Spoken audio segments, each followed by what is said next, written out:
Learn why you need to get pre-approved for a loan before you start looking at homes next. Hi guys, my name is Ashley Mckeever and I'm with Keller Greater Omaha. Welcome to my channel. Today we're talking about pre-approvals. I wasn't going to do a video on this. I feel the need to do one because I've talked to so many of my clients lately that don't understand really what a pre-approval is and why they need one in order to look at a home. They've talked to other agents before they got to me, and those agents just tell them they can't show a home because they aren't pre-approved, and that's all they say. They don't go into detail about what it is or why. It just ends of conversation. Or they say, give me a call back when you're pre-approved and I'll gladly show you the house. But I'm going to shed some light on what a pre-approval is, why you need one before you start looking at homes, especially in a seller's market, and why agents insist on it before they show you. First, what is a pre-approval letter? A mortgage pre-approval letter is from a lender that assures you, the seller, and the real estate agents that you have the ability to complete the purchase of any home that meets the lender's guidelines. And when you take this step before, it really shows the agent that you are serious about buying a home and you're not wasting anybody's time. But getting this pre-approval letter will also set a budget for you, which is huge because what you think you can afford and what you can actually afford sometimes are very, very different things. Why start looking at homes that are way above your purchase price or way below when you don't really know? To secure a mortgage pre-approval,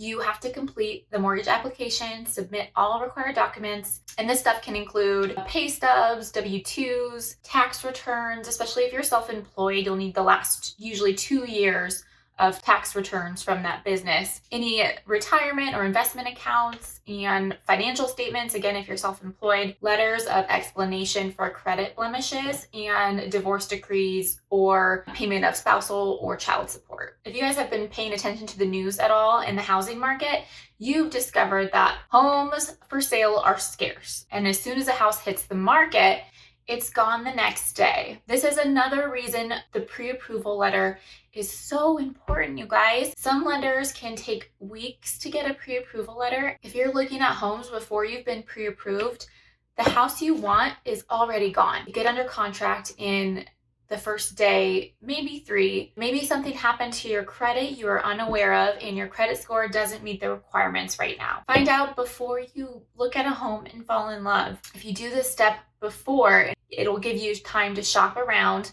maybe reach out to 3 or 4 lenders who can lock in the best rate for you and in return save you some money on the closing end. As you find yourself ready to start looking for homes, reach out to your trusted real estate agent.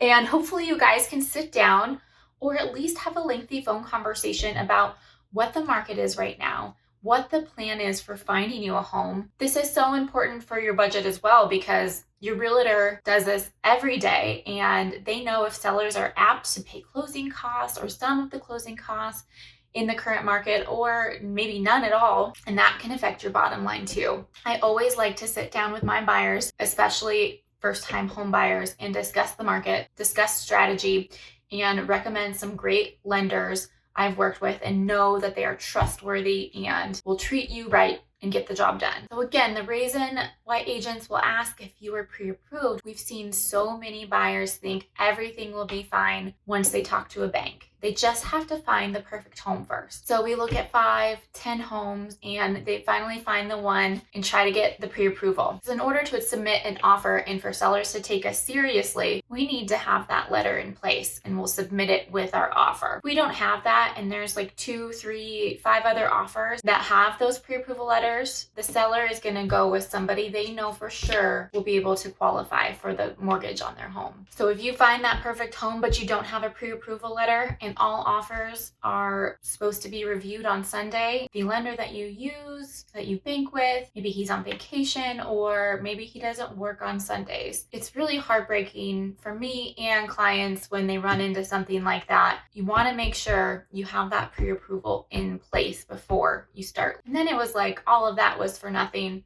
All the showings, all the seeing the houses, it's kind of frustrating for everybody involved. So just make sure do that step. It's not very painful, I promise. So to sum up, schedule a time to talk to your agent, find out what the current market conditions are like, and get pre-approved for a loan. Get the not so fun stuff out of the way first so you don't have to worry about it when you're busy looking at all the homes. And if you need some great lender recommendations, click the link below. Make sure to check out my video on buyer's agents next.